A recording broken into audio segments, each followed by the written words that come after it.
नमस्कार, मैं हूं गुमान सिंह। आप देख रहे हैं नवो एकेडमी। मेरे साथ no cut paste, no copy paste, only original teaching, वो भी आपके साथ। आज हम हिस्ट्री का क्लास 6 का एक नया चैप्टर क्या बताती है किताबें और कब्रें स्टार्ट कर रहे हैं। इसके पहले हम 3 अध्याय इसके पढ़ चुके हैं। ये चौथा अध्याय है, 4th चैप्टर है। इस चैप्टर में हम कुछ किताबों के बारे में और प्राचीन काल में लोगों को किस तरह से दफन किया जाता था, उनके खबरों की क्या क्या विशेषताएं थी, उसके बारे में हम चर्चा करेंगे। तो देखो बेटा, शुरू करते हैं हम बिना किसी भूमिका के। प्राचीन इतिहास, भारत के प्राचीन इतिहास में कौन सी किताबें इतनी महत्वपूर्ण थी कि जो यहां पर जगह बना पाई। तो सबसे पहले जो बात की गई है वो बात की गई है वेदों के बारे में। तो हम अपनी जो चर्चा है वो वेदों से शुरू करेंगे। आपने कहानियों में, किस्सों में बुजुर्गों से, अपने परिवार के सदस्यों से वेदों के बारे में सुना है। कई लोगों ने वेद देखे भी होंगे। वेदों के जो आजकल बहुत सारे अनुवादित संस्करण हैं, हिंदी में भी है, इंग्लिश में भी है, संस्कृत में तो खैर है ही। तो क्या है और क्लास 6 का सिलेबस क्या डिमांड करता है, उसके हिसाब से मैं धीरे धीरे आपको आगे बढ़ाऊं। सबसे पहले दुनिया की प्राचीनतम रचना, सबसे ओल्डेस्ट कह सकते हैं हम इसको, दुनिया की प्राचीनतम रचना है वेद। तो शुरू ऐसा ही करते हैं ना। वेद दुनिया के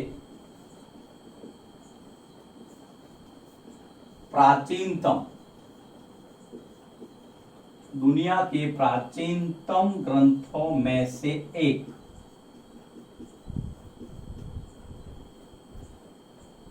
वेद दुनिया के प्राचीनतम ग्रंथ, ओल्डेस्ट होली बुक्स, पवित्र ग्रंथ कह सकते हैं हम।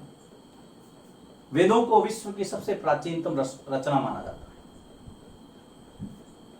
दुनिया के प्राचीनतम ग्रंथ, विश्व की प्राचीनतम रचना। कौन? वेद। विश्व की प्राचीनतम रचना। अब वेद एक नहीं है, वेद है 4। वेदों की संख्या है 4। इसकी रचना 1500 ईसा पूर्व, अर्थात इसका जो रचना काल है वो आज से लगभग 3500 वर्ष पूर्व, लगभग 3500 वर्ष पूर्व माना जाता है। लेकिन 3500 वर्ष पूर्व की अगर मैं बात करूं तो वही आप जब हिसाब निकालेंगे इसका, तो मैं कह सकता हूं कि 1500 ईसा पूर्व, ईसा के जन्म से 1500 साल पहले यह समय आता है। आप हिसाब लगा लीजिए, अभी 2020 चल रहा है, 2020 के अंदर 1500 जोड़ दीजिए, लमसम 3500 का टाइम बैठेगा। वेदों की रचना 3500 ईसा पूर्व मानी जाती है। लेकिन कुछ स्रोत ये कहते हैं कि वेदों की रचना किसी व्यक्ति ने नहीं की, ये अपौरुषेय है, पुरुष ने नहीं, ये ईश्वर द्वारा रचित है। हालांकि इसके बारे में हम इतना दावा नहीं कर सकते, लेकिन फिर भी ये अपौरुषेय है, इसीलिए इसको कहा जाता है अपौरुषेय रचना।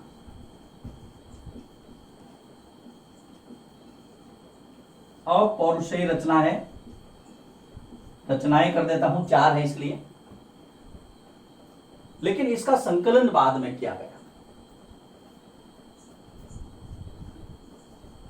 वेद श्रुति ग्रंथ है।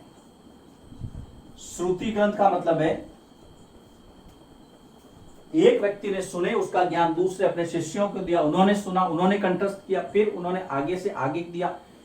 इस तरह से वो श्रुति ग्रंथ है। और लेकिन जिस व्यक्ति के द्वारा संकलित किए गए, इसको रचना के रूप में संकलन का काम जो किया गया वो किया गया, ये श्रुति ग्रंथ है। और इसका जो संकलन किया गया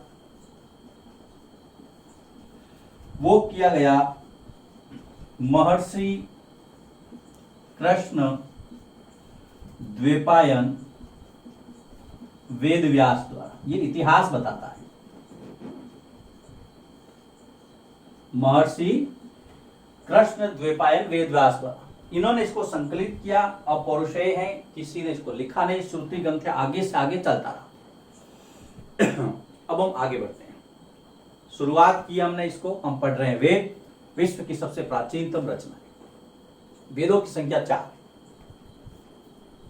इधर देखिए, वेद 4 है। सबसे प्राचीन है ऋग्वेद, उसके बाद में सामवेद, फिर आपके यजुर्वेद, और फिर है आपके अथर्ववेद। बिल्कुल याद करना पड़ेगा, गांठ बांध लेना। वेदों की संख्या 4 है। सबसे प्राचीन है ऋग्वेद, सबसे प्राचीन, सबसे प्राचीन वेद कौन सा है? ऋग्वेद। सबसे नया या सबसे बाद वाला कह सकता हूं मैं, सबसे नया भी कह सकता हूं, वो है अथर्ववेद। हालांकि इतना नया नहीं है, लेकिन फिर भी इससे तो नया है।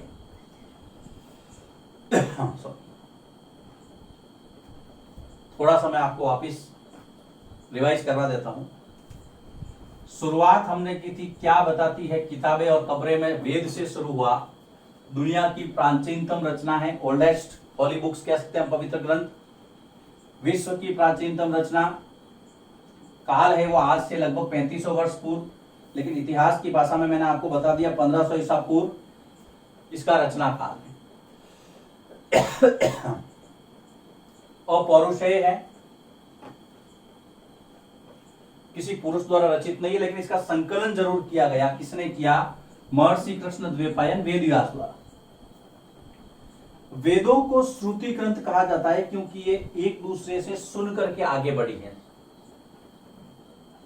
एक व्यक्ति ने अपने शिष्यों को सुनाया, उन्होंने अपने शिष्यों को सुनाया, आगे से आगे ये चलता रहा, इसलिए कहा कि वेद है श्रुति ग्रंथ। सीधा प्रश्न बनता है, वेद कितने हैं? 4 हैं। ऋग्वेद, सामवेद, यजुर्वेद, अथर्ववेद। सबसे पुराना है ऋग्वेद और सबसे नया या सबसे बाद वाला है वो है अथर्ववेद, ऋषि अथर्व द्वारा संकलित किया गया। आगे बढ़ते हैं, यहां तक कोई प्रॉब्लम नहीं है। सबसे बड़ा प्रश्न बनता है, वेदों की संख्या कितनी है? 4। संकलन करता कौन है? कभी पूछा नहीं जाएगा, आपके सिलेबस में नहीं था, लेकिन ये अतिरिक्त जानकारी आपको पता होना चाहिए। समय कभी कभी पूछ लेते हैं। फिलहाल यहां तक कोई चिंता की आवश्यकता नहीं। अब मैं इसको आगे बढ़ाता हूं। वेदों की संख्या है 4। सबसे पुराना है ऋग्वेद, सबसे नया है अथर्ववेद, बीच में 2 फंस गए, सामवेद और यजुर्वेद। इन दोनों के भी नाम आपको याद रखना। देखिए, जो सामवेद है उसके बारे में कहा जाता है कि वो भारतीय संगीत का जनक है। याद रखना आप, भारतीय संगीत का जनक किसे कहा जाता है? सामवेद। इतना याद रखना। इसके अंदर सारी राग रागनियां, म्यूजिक के सारे इंस्ट्रूमेंट्स के संबंधित जितनी भी बातें हैं, जितनी रागें हैं, स्वर हैं, जो जो संगीत में आप जान सकते हैं, वो सारे सामवेद के अंदर बताए गए हैं। इसलिए कहा है Samaveda the father of Indian music, भारतीय संगीत का जनक। आगे चलते हैं। अब हमारा जो फोकस रहेगा वो रहेगा ऋग्वेद पर। लेकिन ऋग्वेद से पहले मैं आपको एक चीज और बताना चाहता हूं। जब बात वेदों की चल रही है तो हमें यहां पर जानना जरूरी है कि ये जो वेद है, इन वेदों के 4 उपवेद भी हैं। क्लास कैप्टन होता है तो वाइस कैप्टन भी बनाते हैं सर। हाउस मास्टर होता है, एसोसिएट हाउस मास्टर भी बनाते हैं। सीसीए इंचार्ज होते हैं तो को इंचार्ज भी बनाते हैं। तो वेद हैं तो वेदों के उपवेद हैं। याद रखना, बड़ा मजा आएगा आपको और काम की चीज है। ऋग्वेद, ऋग्वेद का उपवेद है जिसकी आज वर्तमान में सबसे ज्यादा जरूरत है। कोविड में तो सबसे ज्यादा है, जिसको आप कहते हैं आयुर्वेद। ऋग्वेद का उपवेद है आयुर्वेद। याद रखना, भारतीय संस्कृति में विश्वास रखते हैं बहुत काम की चीज है। दूसरा कौन सा था? सामवेद। सामवेद का जो उपवेद है वो है गंधर्व वेद।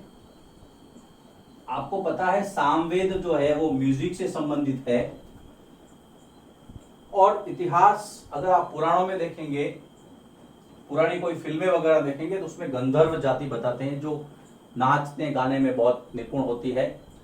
और अगर आप महाभारत में प्रसंग देखते हैं तो अर्जुन को जब 1 साल का अज्ञातवास मिला था तो उस समय वो गंधर्व बन के रहा था।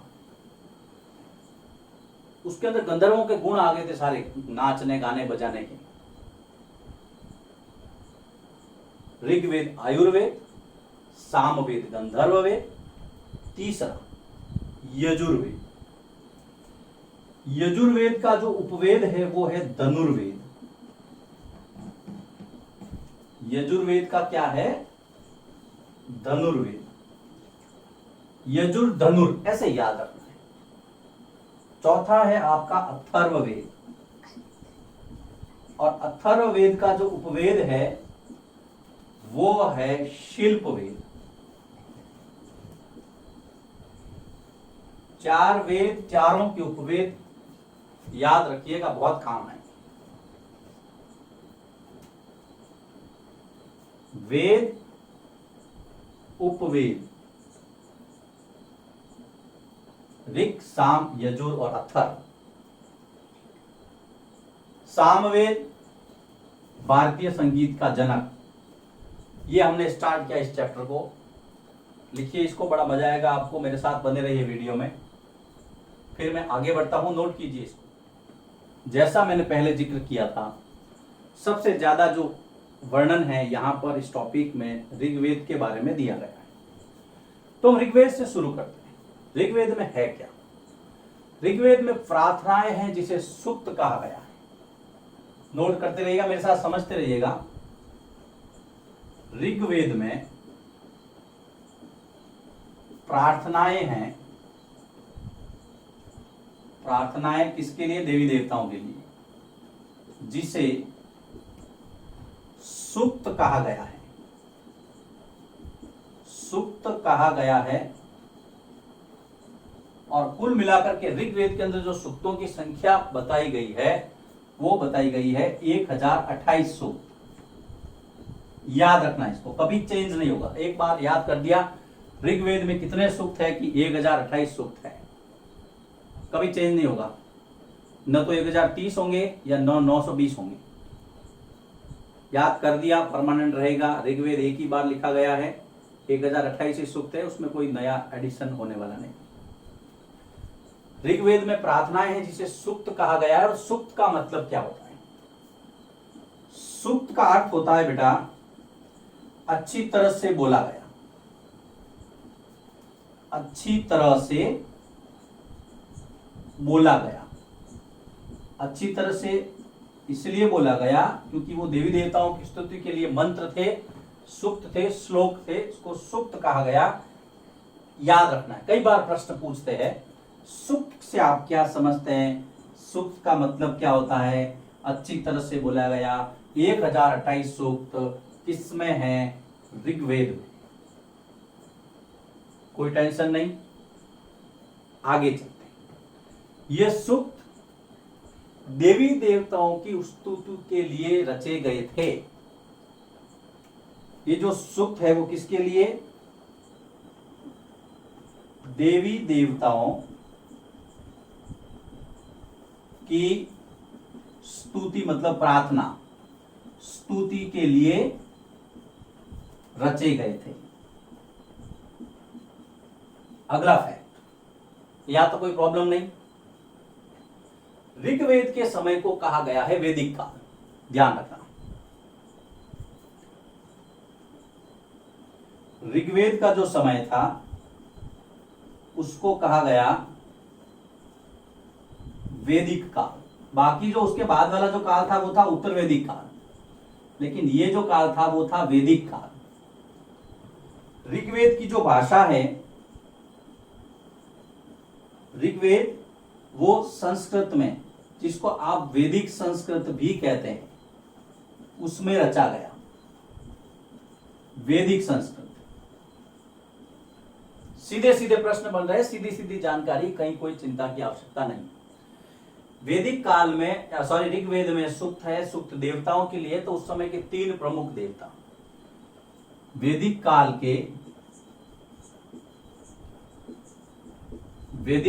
के 3 प्रमुख देवता। देखिए, सीधा प्रश्न आता है, कई बार पूछा गया एग्जाम में, वैदिक काल के 3 प्रमुख देवता कौन से थे? सबसे पहला अग्नि। अग्नि उस समय के प्रमुख देवता थे, जिसको आग का देवता कहा गया।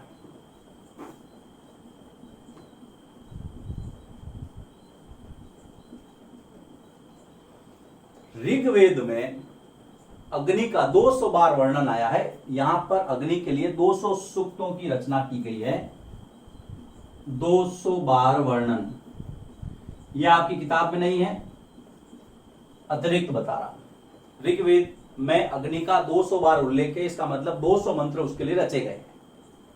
दूसरा इंद्र, ऋग्वेद का महत्वपूर्ण देवता, जिसको युद्धों का देवता कहा गया। युद्धों का देवता इंद्र, युद्धों का देवता। और ऋग्वेद में 250 बार वर्णन आया है। इसका मतलब 250 मंत्र इंद्र के लिए रचे गए हैं। बहुत महत्वपूर्ण देवता था उस समय का। पहला अग्नि, दूसरा इंद्र, तीसरा जो देवता था उसका नाम था सोम। इसको वनस्पति का देवता कहा गया। वनस्पति का देवता। और सोम एक तरह का खास पेय पदार्थ भी था, ड्रिंक भी था एक तरह का, जो खास करके एक विशेष प्रकार के पौधे से प्राप्त किया जाता था। तो हम लिख सकते हैं यहां पर, वनस्पति का देवता, एक प्रकार का पौधा जिससे खास पेय बनाया जाता था। एक प्रकार का पौधा जिससे खास पेय, स्पेशल ड्रिंक बोल सकते हैं इसको, जिससे खास पेय बनाया जाता था, इसको सोमरस कहते थे। यह आपके बहुत अच्छा प्रश्न एक तैयार हो गया कि वैदिक काल के 3 प्रमुख देवताओं के बारे में बताइए। आपको तीनों इस तरह से बताना है कि वैदिक काल 3 देवता, पहला अग्नि, दूसरा इंद्र, तीसरा सोम। सोम वनस्पति का देवता था। और इन दोनों के बारे में मैंने आपको संख्या भी बता दी कि ऋग्वेद में इसके कितने बार वर्णन आए हैं। हम पढ़ रहे हैं ऋग्वेद, सबसे पुराना वेद। लिखिए इसको, फिर मैं आगे बढ़ता हूं। ऋग्वेद में जो मंत्र रचे गए, जो प्रार्थनाएं की गई, उसकी रचना कुछ ऋषियों ने की थी। तो लिख सकते हैं हम, वैदिक मंत्रों की रचना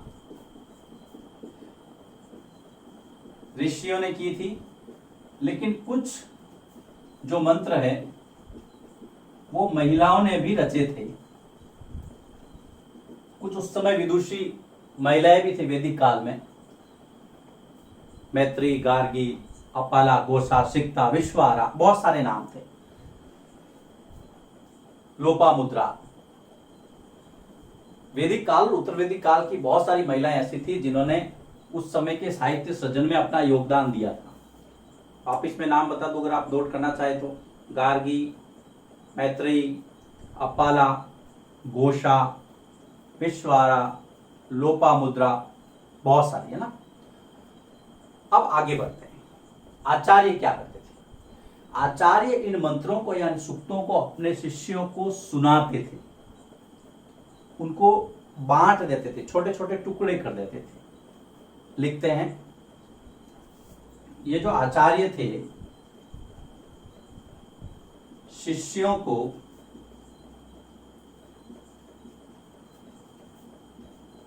ये जो मंत्र है, जिसको श्लोक कहते हैं आप या सूक्त कहते हैं, मंत्र, श्लोक या सूक्त, कैसे याद करवाते थे उनको? सूक्त अथवा प्रार्थनाएं, कुछ भी कह दीजिए आप, अथवा प्रार्थनाएं अक्षर, शब्द तथा वाक्यों में बांटकर,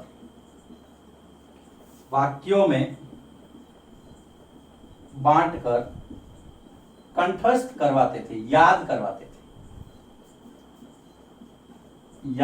कंठस्थ करवाते थे। होमवर्क नहीं देते थे आज की तरह लिखने का। हम बोले सर फिर आप क्यों देते हो? शिक्षा व्यवस्था में बदलाव है इसलिए करता हूं। तो ये जो है अक्षर, शब्द और वाक्यों में बांट करके उसको कंठस्थ करवाते थे, इसीलिए श्रुति ग्रंथ है। एक ने दूसरे को सुनाया, दूसरे ने चार को सुनाया, चार ने 50 को सुनाया, इस तरह से। तो ये कंठस्थ करवाते थे, उनको अक्षरों में, शब्दों में और वाक्यों में बांटते थे। वैदिक मंत्रों की रचना ज्यादातर ऋषियों ने की थी, कुछ महिलाओं ने भी की थी, मैंने आपको नाम बता दिए। अब हम आगे बढ़ते हैं। ये तो हो गया इसका श्रुति ग्रंथ का जो मेन, कि कैसे उन्होंने कुछ शब्दों में, वाक्यों में, अक्षरों में इसको बांटा होगा। भाषा मैंने आपको बता दी, प्राक संस्कृत या वैदिक संस्कृत, है ना। वैदिक संस्कृत को आप प्राक संस्कृत भी कहते हैं, प्राचीन। इसकी जो भाषा है वो प्राक संस्कृत, प्राक का मतलब प्राचीन, इस तरह से। अब हम आगे बढ़ते हैं। अब एक टॉपिक दिया है आपके भाषा परिवार का। मैं साथ साथ कुछ एक्स्ट्रा फैक्ट्स भी ये आपके सिलेबस में दिया है। हमारा परिवार होता है, पड़ोसियों का परिवार होता है, लेकिन भाषाओं का भी एक परिवार है। हम लोग कई बार सुनते हैं कि संस्कृत जो है वो सभी भाषाओं की जननी है, the mother of all languages. कौन? संस्कृत। तो जो पहला जो परिवार है वो है संस्कृत, जिसके अंदर शामिल है, उसको कहा गया है संस्कृत भारोपीय परिवार। भारोपीय मतलब भारत, यूरोपीय। देखिए, पहला परिवार संस्कृत भारोपीय। भारोपीय का मतलब उस परिवार में संस्कृत के साथ में भारतीय और यूरोपीय दोनों है। संस्कृत भारोपीय, संस्कृत भी है, उसके साथ भारतीय और भाषा है, और यूरोप की भाषा है ना।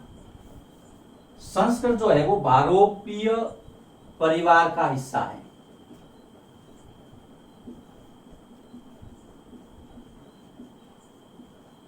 अब इस फैमिली में और कौन कौन है? भारोपीय जो परिवार है पहला, उसके अंदर और कौन कौन है भारत की? जैसे कि असमिया, गुजराती, हिंदी, कश्मीरी, सिंधी। नाम लिखिए, असमिया, गुजराती, कश्मीरी, सिंधी। ये सब किस परिवार की बात कर रहा हूं मैं? भारोपीय परिवार। हमारी हिंदी सब हमारी है, हिंदी का भी नाम इसमें लिखना है। ये है भारोपीय परिवार। इसके अलावा कुछ फारसी भी हैं, जो एशिया की जो भाषा है, फारसी भाषा, ये एशिया की है, पर्शियन जिसको आप बोलते हैं। फिर कुछ यूरोपीय भाषाएं भी हैं। यूरोप की कौन कौन सी भाषा है? अंग्रेजी, स्पेनिश, स्पेन की भाषा, यूनानी, यूनान की भाषा। सब नाम आपको एक लिस्ट बनानी है, कैटेगराइज, है ना, इसको वर्गीकरण करना है, कैटेगराइज करना है कि भारत की ये भाषाएं हैं, ये एशिया की जो फारसी है, उसके बाद में यूरोप की ये भाषाएं हैं, अंग्रेजी है, स्पेनिश है, यूनानी है, फ्रांसीसी है, जर्मन है, इटालवी है, इसको फ्रेंच भाषा बोलते हैं आप, जर्मन भाषा, इटालवी, इटली की भाषा, ये सारी जो भाषा है वो पहले परिवार का मैंने जिक्र किया है, वो है बारोपीय, भारत यूरोपीय परिवार। हम पढ़ रहे हैं भाषा परिवार। बस छोटा सा टॉपिक है, उसके बाद वापस मैं इसी पे लौटूंगा। बारोपीय के अंदर भारत यूरोपीय भाषाएं हैं। भारत की देख लो, असमिया, गुजराती, कश्मीरी, सिंधी, हिंदी का नाम दिया है। एशिया की फारसी है, यूरोप की अंग्रेजी, स्पेनिश, यूनानी, जर्मन, इटालवी। ये भाषाएं हैं जो पहले परिवार में है, ये फर्स्ट। इस तरह से संस्कृत का भी आप यहां नाम लिख लेना, ये हेड है। अब इसके अंदर एग्जाम्पल दिया है, जैसे मां को संस्कृत में आप कहेंगे मात्र, हिंदी में मां है और अंग्रेजी में है मदर। एग्जाम्पल के लिए उदाहरण, मात्रा आप लिखेंगे तो वो संस्कृत शब्द हो गया, ये संस्कृत। मां लिखेंगे आप वो हिंदी हो गया, और मदर लिखेंगे तो वो हो गया आपके अंग्रेजी। तो ये सब एक ही परिवार की भाषा है, जो उसका उच्चारण है और इसकी जो बनावट है वो कहीं ना कहीं इनको एक सूत्र में बांध देती है, एक प्लेटफॉर्म देती है कि आप एक ही परिवार से हो, आपका डीएनए एक है भाषाओं का। अब हम आगे बढ़े। अब दूसरा जो परिवार है भाषाई परिवार, उसको नाम दिया गया है तिब्बत बर्मा परिवार। तिब्बत बर्मा परिवार, भारत की पूर्वोत्तर सीमा। तो पूर्वोत्तर भारत की जो भाषाएं हैं वो इसके अंदर आती है।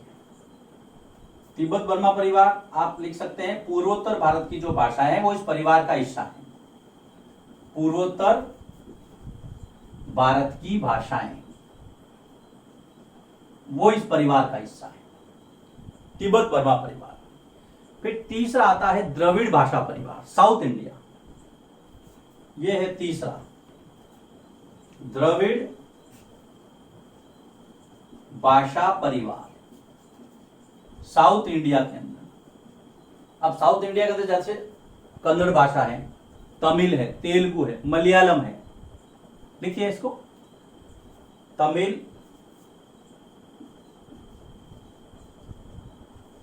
तेलुगु, कन्नड़, केरल जाएंगे तो मलयालम। ये सारी भाषाएं हैं, वो कौन सी है? द्रविड़ भाषा परिवार। चौथी है, जो इस भाषा परिवार वाला जो टॉपिक है उसका लास्ट कड़ी है, ऑस्ट्रो एशियाटिक परिवार। चौथा, ऑस्ट्रो एशियाटिक परिवार की भाषा। बोले सर आज तो आप पूरा खानदान सब याद करवा के रहोगे भाषाओं का, भाई आपका सिलेबस डिमांड कर रहा है, मैं तो उसके हिसाब से चल रहा हूं।